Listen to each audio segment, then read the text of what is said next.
আসসালামু আলাইকুম, welcome to my YouTube channel Fariz diary. কেমন আছেন আপনারা? আশা করি আল্লাহর রহমতে সবাই ভালো আছেন, আমিও ভালো আছি। আজকে আমি বাজার থেকে তিত বেগুন এনেছিলাম। এই বেগুনকে অবশ্যই বিভিন্নজন বিভিন্ন নামে ডাকে, আমরা তো তিত বেগুন বলি। এইটার ভর্তা খেতে কিন্তু দারুণ লাগে। তো আমি ভর্তা বানাচ্ছি, আপনারা সাথেই থাকুন। তিত বেগুনগুলোকে আমি কিন্তু ভালো করে পরিষ্কার করে ধুয়ে নিয়েছি, বেছে ভালো করে পরিষ্কার করে কিন্তু ধুয়ে নিয়েছি। এখানে সব কিছু রেডি করে নিয়েছি, পেঁয়াজ কুচি, রসুন কুচি, কাঁচামরিচ, ধনে পাতা, আর এখানে চিংড়ি আমার ফ্রোজেন ছিল। আপনাদের যে চিংড়ি থাকে, আমার এই সাইজের ছিল বড়, তাই আমি এটা নিয়েছি। ছোট থাকলে ছোট নিতাম। আর চিংড়ি ছাড়াও কিন্তু খেতে মজা, চিংড়ি যেহেতু আছে তাই আমি ভাবলাম যেটা আছে সেটা দিয়ে করি। চলেন এবার রান্নাতে চলে যাই। পাত্রে কিন্তু আমি কিছুটা সয়াবিন তেল দিয়ে দিয়েছি। প্রথমে আমি বেগুনগুলোকে দিয়ে দিচ্ছি।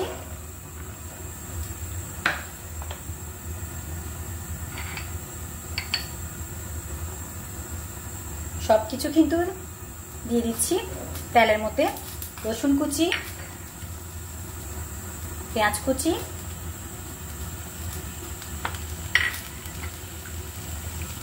ধনে পাতা কুচি,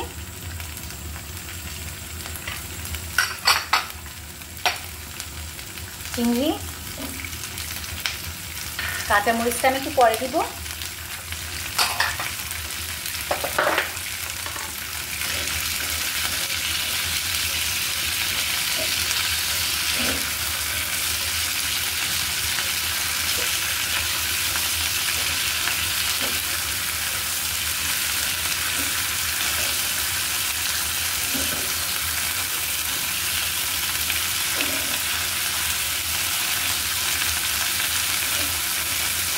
নেড়ে চেড়ে কিন্তু বেগুনটাকে হালকাভাবে ভেজে নিতে হবে। এই পর্যায়ে আমি কাঁচামরিচ অ্যাড করে দিচ্ছি।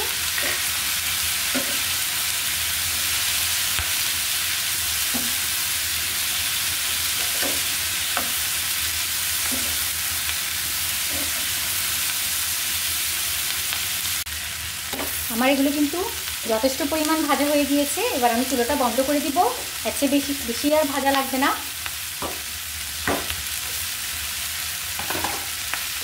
ঠান্ডা হলে ব্লেন্ড করে নিব, নয়তো পাটায় বেটে নেবেন। যেভাবে করতে পারেন সেভাবে করবেন। আমি ঠান্ডা হলে ব্লেন্ড করে নিব। দেখতেই পাচ্ছেন আমি কিন্তু সব কিছু ব্লেন্ড করে নিয়েছি। প্রথমে আমি লবণ দিইনি, তাই এখন লবণ দিচ্ছি। আর একটু সরিষার তেল দিব।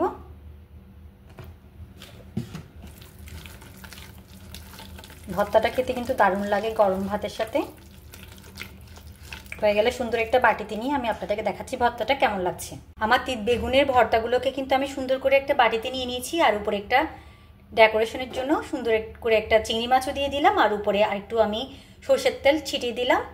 আপনারা কিন্তু চাইলে এভাবে করে চটপট করে মজাদার তিত বেগুনের ভর্তা বানিয়ে নিতে পারেন। খেতে কিন্তু দারুণ লাগে। সবাই ভালো থাকবেন। আল্লাহ হাফেজ।